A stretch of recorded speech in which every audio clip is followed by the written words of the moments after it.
အခုအသေးသေးလေးရကျွန်တော်တို့ဒီအမိညာရှင်များနေပြီးတော့ဒီသားနဲ့တော်ပြီးဆက်ပြီးအဲ့ဒါမှဖြစ်တဲ့အတွက်ကြောင့်ဒီသားအမိညာရှင်ကနေရာယူပေးပါလားပိုင်ကြားအားပါတယ်ခင်ဗျာ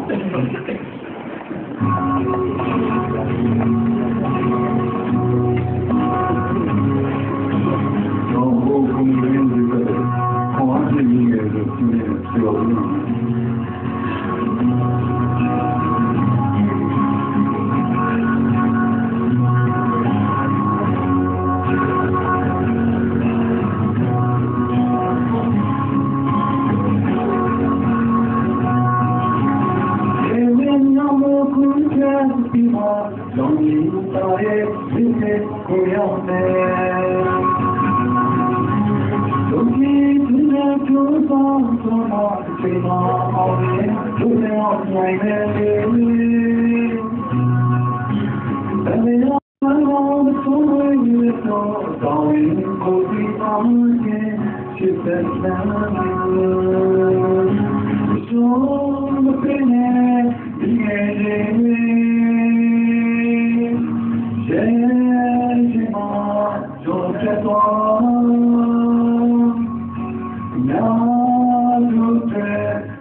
အောင်နာနေရဲ့မိုင်းနေရဲ့ဆိုတဲ့တရားလေးကိုကျွန်တော်တို့တရားဆရာလည်းဖြစ်ဒီသားမင်းညာဆရာလည်းဖြစ်ဒီချာလည်းဖြစ်တဲ့သူမျိုးတွေကနေပြီးတော့တရားလေးကျွတ်ဆိုပြီးတော့အဲ့ဒါပါဖြစ်ပါလေ။တရားဆရာသူကြီးတို့မှဆရာတို့ရဲ့တရားလေးကိုကျွတ်ဆိုပြီးပါရဒီတော့ပါသိပေါ်ပါပါဗျာ။Thank you.